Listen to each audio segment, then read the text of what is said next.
Juan capítulo 3. Y vamos a leer el conocidísimo pasaje de los versículos 1 al 15. La semana que viene, en la mañana, si el Señor lo permite, voy a predicar del versículo 16. Pero dice Juan 3, 1 al 15: había un hombre de los fariseos que se llamaba Nicodemo, un principal entre los judíos. Este vino a Jesús de noche y le dijo: Rabí, sabemos que has venido de Dios como maestro, porque nadie puede hacer estas señales que tú haces si no está Dios con él. Respondió Jesús y le dijo: de cierto te digo que el que no naciere de nuevo no puede ver el reino de Dios. Nicodemo le dijo: ¿cómo puede un hombre nacer siendo viejo? ¿Puede acaso entrar por segunda vez en el vientre de su madre y nacer?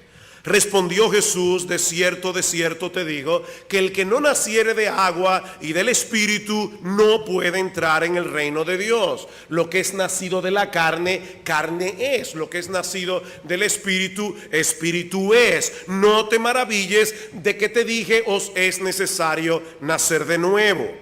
El viento sopla de donde quiere y oyes su sonido, mas ni sabes de dónde viene ni a dónde va. Así es todo aquel que es nacido del Espíritu. Es algo misterioso.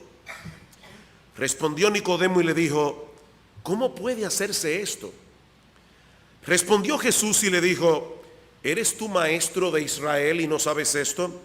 De cierto te digo que lo que sabemos hablamos y lo que hemos visto testificamos y no recibís nuestro testimonio. Si os he dicho cosas terrenales y no creéis, ¿cómo creeréis si os dijere las celestiales?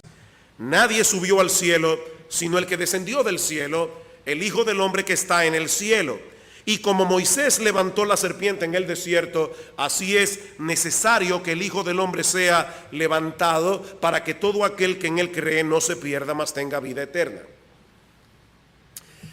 Mis hermanos, predicar de un pasaje como este tiene sus dificultades, porque es un texto tan familiar que muchos pueden sentirse tentados aquí en IBCJ esta noche a apagar el receptor, presuponiendo que este mensaje debe estar dirigido a los que nunca han escuchado el Evangelio o tienen poco tiempo en la fe.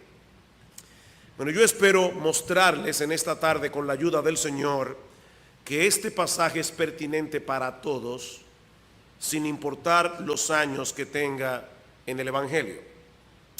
Ahora, yo debo aclarar que yo no pienso detenerme mucho tiempo en el tema del nuevo nacimiento, sino que quiero concentrar mi atención en la enseñanza de los versículos 14 y 15, donde el Señor hace alusión a un episodio muy conocido de la historia de Israel en el desierto para ilustrar su propia obra de salvación en la cruz del Calvario.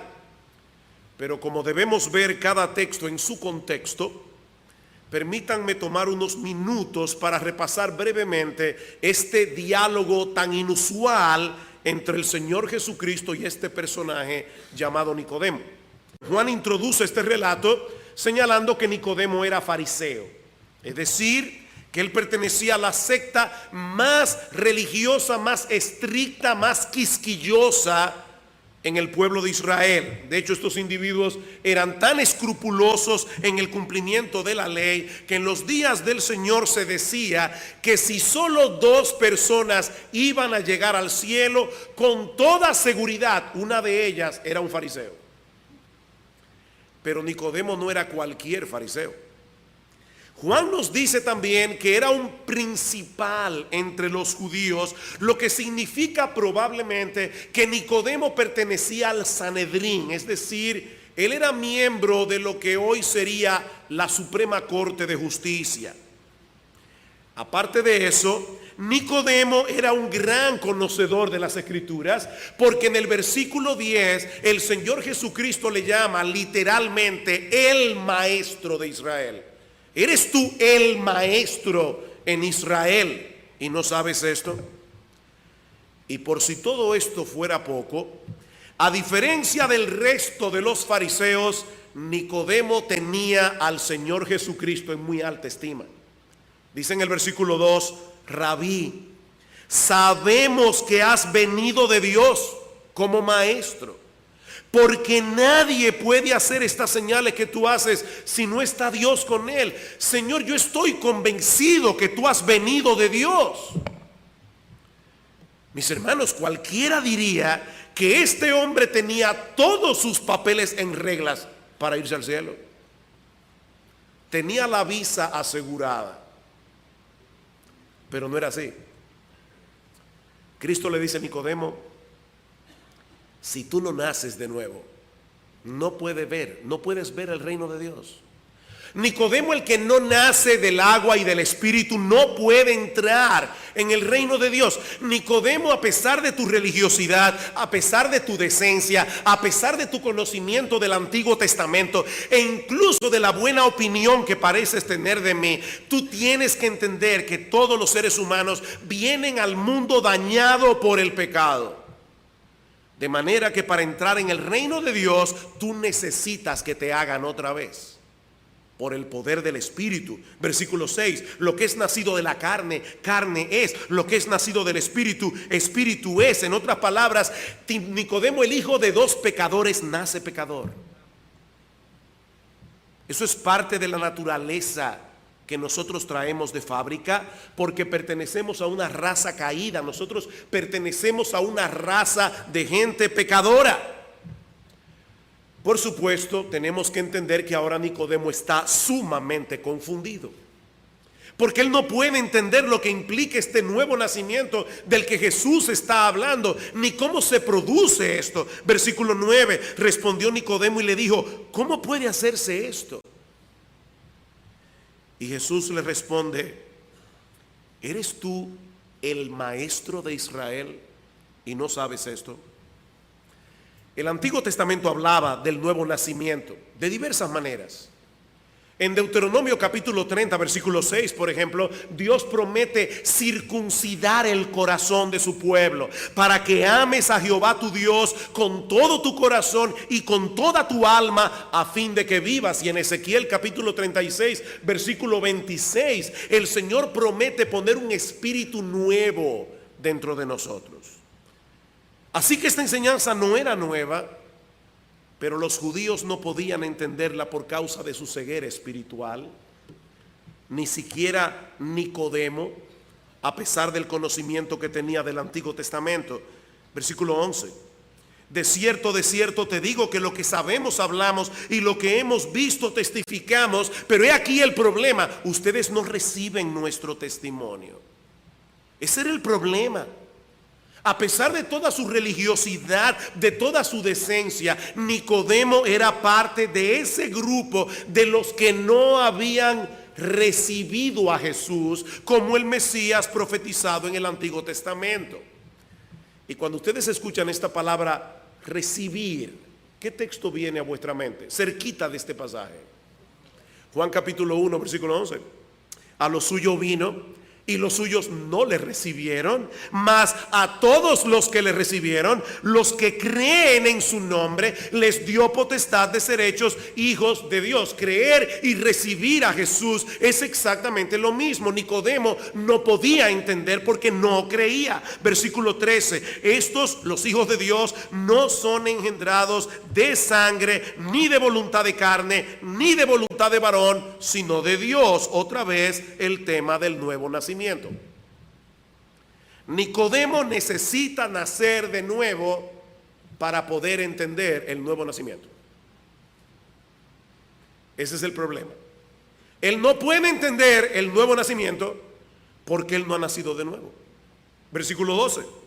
Si os he dicho cosas terrenales y no creéis, ¿cómo creeréis si os dijere las celestiales? Nadie subió al cielo, sino el que descendió del cielo, el Hijo del Hombre que está en el cielo. Recuerdan, Nicodemo le había pedido al Señor en el versículo 9, explícame cómo se hace esto. Jesús le dice, bueno, mira Nicodemo, yo soy la única persona autorizada para decirte cómo se produce ese nuevo nacimiento. Yo soy la única persona autorizada para hablar de las cosas celestiales porque yo bajé del cielo.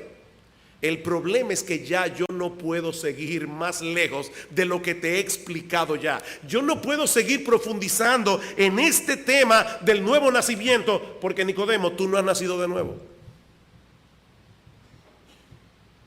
Nicodemo, por causa de tu incredulidad, yo no puedo llegar más lejos hablándote acerca de este tema. No lo vas a entender. Pablo dice en 1 Corintios capítulo 2 versículo 14 que el hombre natural, ¿y qué es el hombre natural? El que no ha nacido de nuevo, el hombre que no ha sido regenerado, el hombre que está tal cual salió del vientre de su madre. El hombre que no ha nacido de nuevo no puede recibir ni entender las cosas que son del Espíritu de Dios, porque para él son locura, dice Pablo.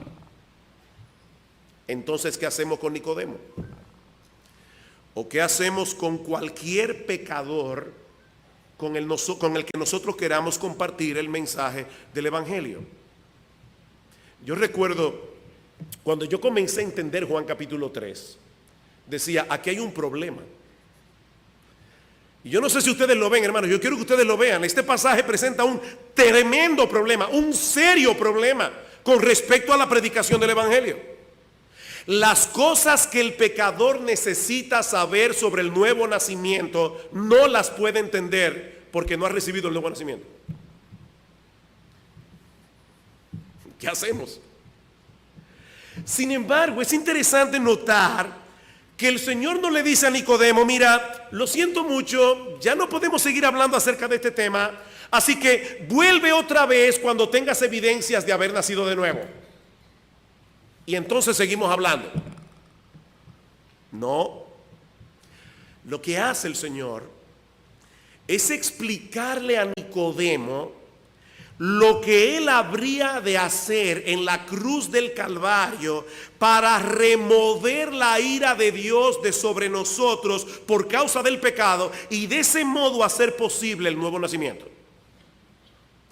Y lo hace a través de una historia sorprendente. Una historia sorprendente. Versículo 14. Y como Moisés levantó la serpiente en el desierto, así es necesario que el Hijo del Hombre sea levantado, para que todo aquel que en él cree no se pierda, mas tenga vida eterna. El episodio del Antiguo Testamento al que el Señor está haciendo alusión aquí se encuentra en el capítulo 21 del libro de Números. Y como es un texto breve, yo les pido por favor que vayan conmigo a este pasaje para leerlo completo. Números capítulo 21 versículo 4. Después partieron del monte de Or, camino del Mar Rojo, para rodear la tierra de Edom, y se desanimó el pueblo por el camino, y habló el pueblo contra Dios y contra Moisés. ¿Por qué nos hiciste subir de Egipto para que muramos en este desierto? Pues no hay pan ni agua, y nuestra alma tiene fastidio de este pan tan liviano. Mis hermanos, lo que el pueblo de Israel está haciendo aquí es acusando a Dios de ser un mentiroso. Tú nos prometiste que nos habrías de llevar a una tierra que fluye leche y miel.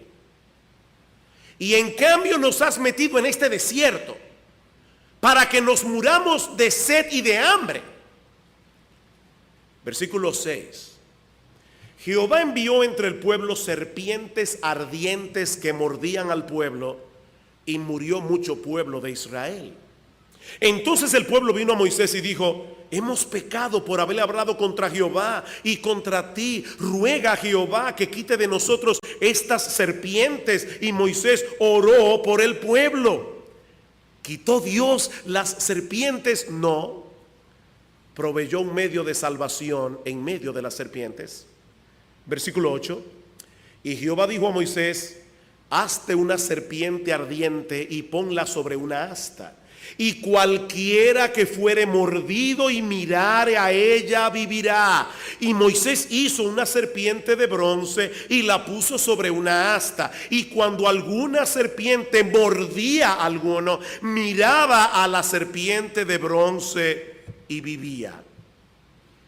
En respuesta al arrepentimiento del pueblo y a la oración de Moisés, Dios provee un medio de salvación para este pueblo pecador: una serpiente de bronce levantada sobre una asta.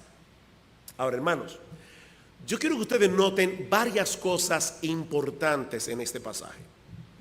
La primera es que la serpiente de bronce no era preventiva, era curativa.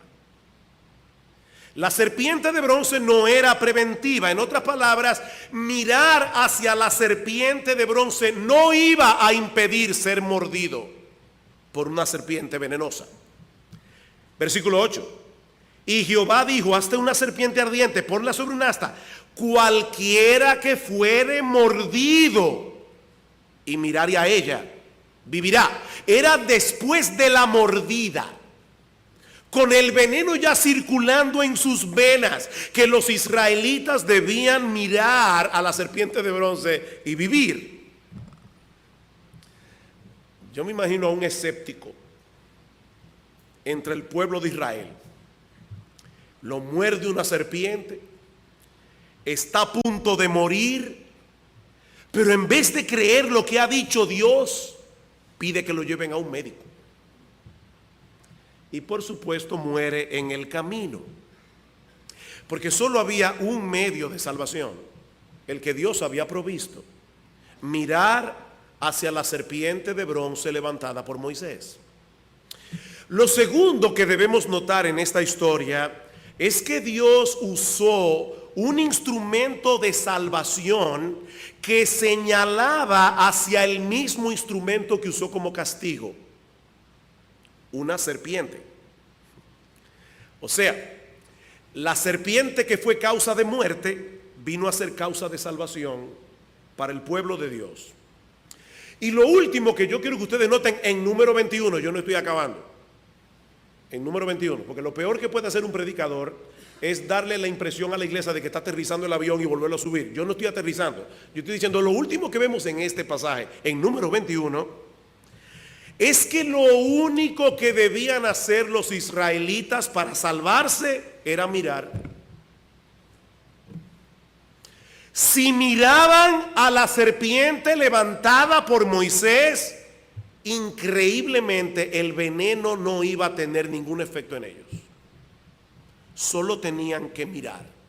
Ahora, con esto en mente, volvamos a Juan capítulo 3 y vamos a ver qué fue lo que el Señor Jesucristo quiso decirle a Nicodemo para explicarle cómo se produce el nuevo nacimiento. Versículo 14: como Moisés levantó la serpiente en el desierto, así es necesario que el Hijo del Hombre sea levantado. ¿Quién es este Hijo del Hombre? Obviamente nuestro Señor Jesucristo. ¿Recuerdan ustedes ese pasaje cuando el Señor sana a un ciego de nacimiento? Salvador lo citaba esta mañana en el capítulo 9 del Evangelio de Juan. Dice que los fariseos interrogan al ciego sobre la curación milagrosa y él aprovecha la oportunidad para darle gloria al Señor. Así que los fariseos lo expulsan de la sinagoga. El Señor se encuentra de nuevo con él y le pregunta, y voy a leer de la Biblia de las Américas porque es más literal que la Reina Valera: ¿crees tú en el Hijo del Hombre? Él respondió y dijo: ¿quién es, Señor, para que yo crea en él? Y Jesús le responde: ¿tú le has visto? El que está hablando contigo, ese es. Yo soy el Hijo del Hombre. La Reina Valera dice Hijo de Dios. Literalmente dice Hijo del Hombre. Yo soy el Hijo del Hombre. Él entonces dijo: creo, Señor, y le adoró. De manera que en Juan capítulo 3, versículo 14, el Señor Jesucristo está hablando de su propia crucifixión. Era necesario que el Hijo del Hombre sea levantado. ¿Levantado por quién? O si quieren ponerlo de otra manera, hermanos, ¿a quién representa Moisés que levantó la serpiente en número 21? Al pueblo de Israel, representado por sus líderes religiosos.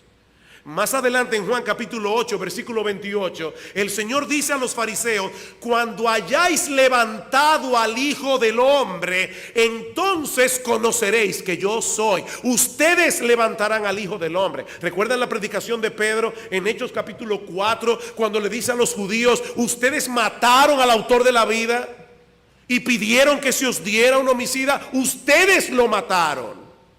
Así que en el relato de Números 21, el Salvador no era Moisés, el Salvador era Dios por medio de la serpiente. Y ahora el Señor Jesucristo está diciéndole a Nicodemo que esa serpiente no era más que un símbolo de sí mismo. Mis hermanos, yo no sé si a ustedes les choca esto, pero Cristo se está comparando con una serpiente. La serpiente era un animal maldito. Dios la maldijo en el huerto del Edén. La serpiente era un animal inmundo en el pueblo de Israel, pero ese fue el animal que Dios escogió para convertirlo en un medio de salvación en Números 21. Y es el animal que ahora Jesús está diciendo que lo simboliza a él. Dios pudo haberle dicho a Moisés: hazte un cordero de bronce, y todo el que mirare al cordero será salvo. Pero eso no fue lo que le dijo. Él le dijo: hazte una serpiente. ¿Saben por qué? Porque en la cruz del Calvario el Señor Jesucristo fue hecho pecado y maldición por causa tuya y por causa mía.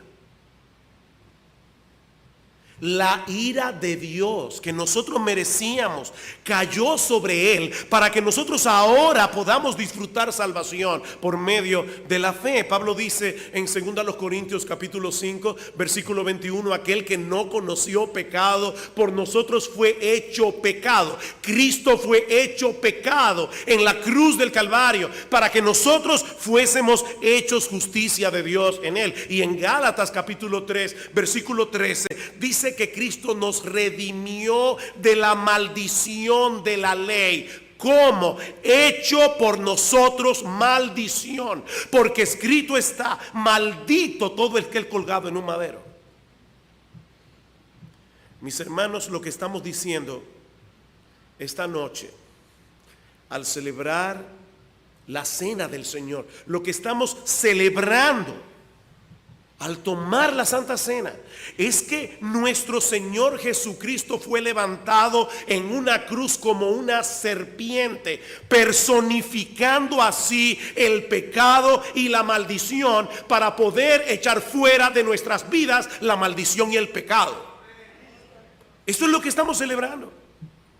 Ese es el medio escogido por Dios para salvar a los pecadores, ya sea que se trate de un pecador decente como Nicodemo o que se trate del más perverso y depravado de los hombres y cualquier otro en el medio. Nicodemo estaba confundido con todo este asunto del nuevo nacimiento, y ahora el Señor le está diciendo: Nicodemo, ¿tú recuerdas la historia de la serpiente de bronce? Esa serpiente era yo. Esa serpiente apuntaba hacia mí. Yo seré levantado en una cruz para que todo aquel que en él crea, que en mí crea, como el Salvador de los pecadores, no se pierda, mas tenga vida eterna. Nicodemo, no es suficiente que me veas como un maestro enviado por Dios. Eso no es suficiente. Mucha gente dice: oh sí, Jesús fue un gran maestro. No, Jesús fue mucho más que eso. Jesús es el único Salvador todo suficiente enviado por Dios para salvar a pecadores. Todos esos israelitas que fueron salvados en Número 21, ¿saben qué pasó con todos ellos? Murieron. Murieron después. Pero Cristo promete vida eterna a todos los que creen en él. He ahí entonces, hermanos, la solución del dilema que planteábamos hace un momento. El pecador está muerto en sus delitos y pecados. El pecador necesita nacer de nuevo, pero no puede entender el evangelio precisamente porque no ha nacido de nuevo. Pero Dios ha decretado abrir los ojos de los ciegos. Dios ha decretado traer entendimiento en el pecador cuando nosotros les presentamos en el evangelio esa sorprendente imagen del Señor Jesucristo muriendo en una cruz por pecadores, haciéndose a sí mismo pecado y maldición. Dios ha prometido abrir los ojos de los ciegos, darle entendimiento a los pecadores cuando nosotros les predicamos a Cristo y a este crucificado. Por eso es que Pablo dice: yo me propuse no saber entre vosotros cosa alguna, sino a Jesucristo y a este crucificado. Y escribiéndole a los Corintios otra vez en 2 Corintios capítulo 4, ¿qué dice Pablo? Si nuestro evangelio está encubierto, sí, entre los que se pierden está encubierto, en los cuales el Dios de este siglo cegó el entendimiento de los incrédulos para que no les resplandezca el evangelio de la gloria de Cristo, el cual es la imagen de Dios. Ellos no pueden entender, ellos no pueden ver, pero aún así yo predico a Cristo crucificado. ¿Saben por qué? Porque Dios, que de las tinieblas mandó que resplandeciese la luz, es el que resplandeció en nuestros corazones para iluminación de la gloria de Dios en la faz de Jesucristo. Cuando nosotros presentamos en el poder del Espíritu Santo a Cristo y a este crucificado. Todo lo que Nicodemo necesitaba y lo que necesita cualquier pecador en el día de hoy es mirar con fe hacia esa cruz. Depositar toda su confianza en la obra perfecta de Cristo para ser salvo. Parece demasiado simple para obtener algo tan valioso, pero por simple que parezca, ese es el mensaje de salvación que Dios proclama en el evangelio. Cristo fue levantado en una cruz, recibió sobre sí mismo todo el peso de la ira de Dios por nuestros pecados, y todo lo que el pecador tiene que hacer es mirar y vivir. Mirar y vivir. Uno de los más grandes predicadores que ha tenido la iglesia de Cristo después del apóstol Pablo es el predicador inglés Charles Spurgeon.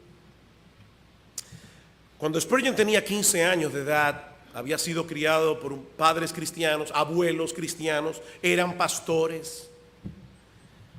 Pero Spurgeon había caído en una condición muy angustiosa espiritualmente hablando, porque él sabía que no era creyente y al mismo tiempo estaba muy confundido como Nicodemo en cuanto a lo que él debía hacer para ser salvo.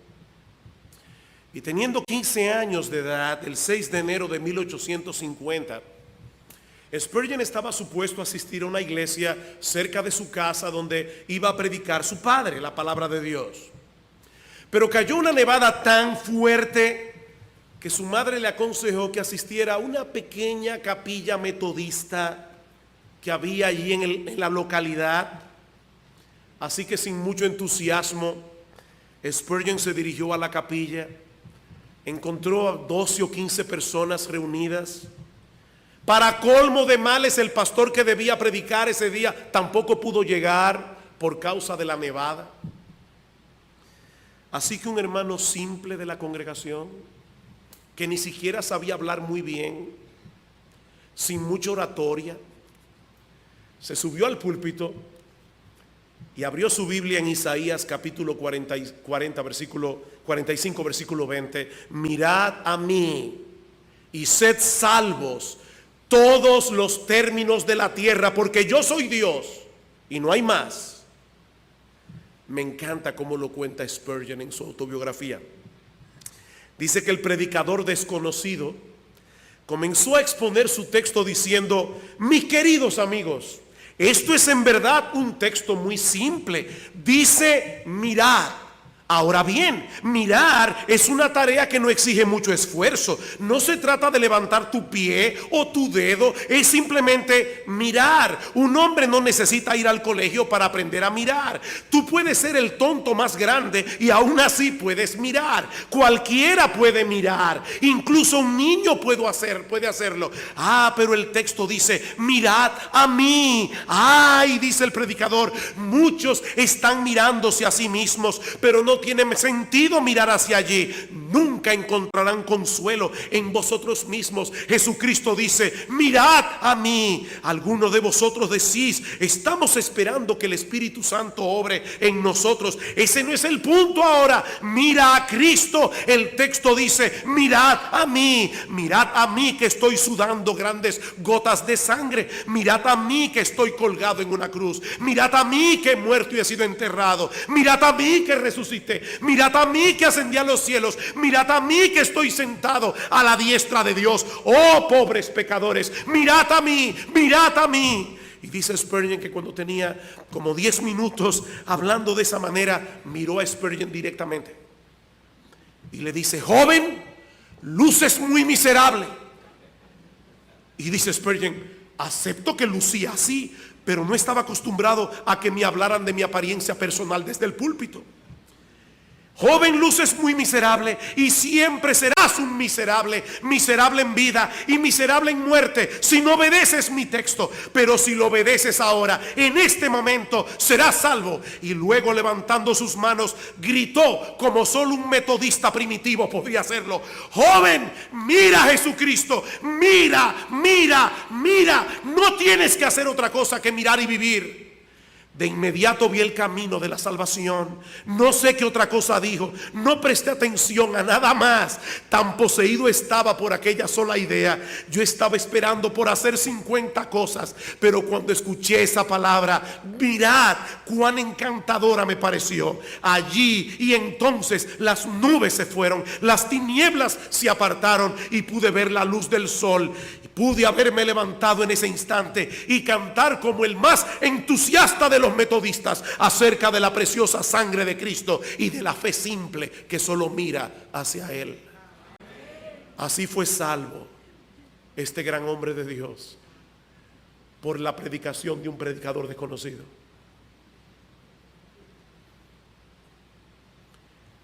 Si tú estás aquí sin Cristo esta noche, esta es mi invitación, mi amigo. Mira a Cristo. Mira a Cristo. Crucificado en esa cruz, mira a Cristo. Y su sangre derramada, mira a Cristo como el Salvador de los pecadores. Confía únicamente en Él y serás salvo. Todos tus pecados serán perdonados. Y tendrás en este mismo instante la vida eterna. Mira a Cristo.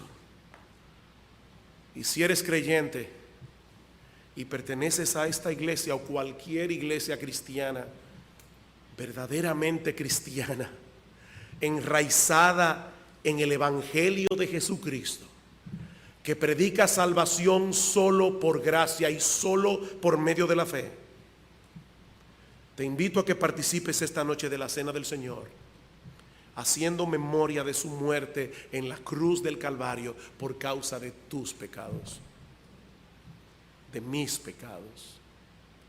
Oh, mis hermanos, que el Señor nos permita en esta noche participar de este memorial con un entendimiento fresco del Evangelio, mientras representamos la muerte de Cristo en la cruz a través del pan y a través del jugo de la vida.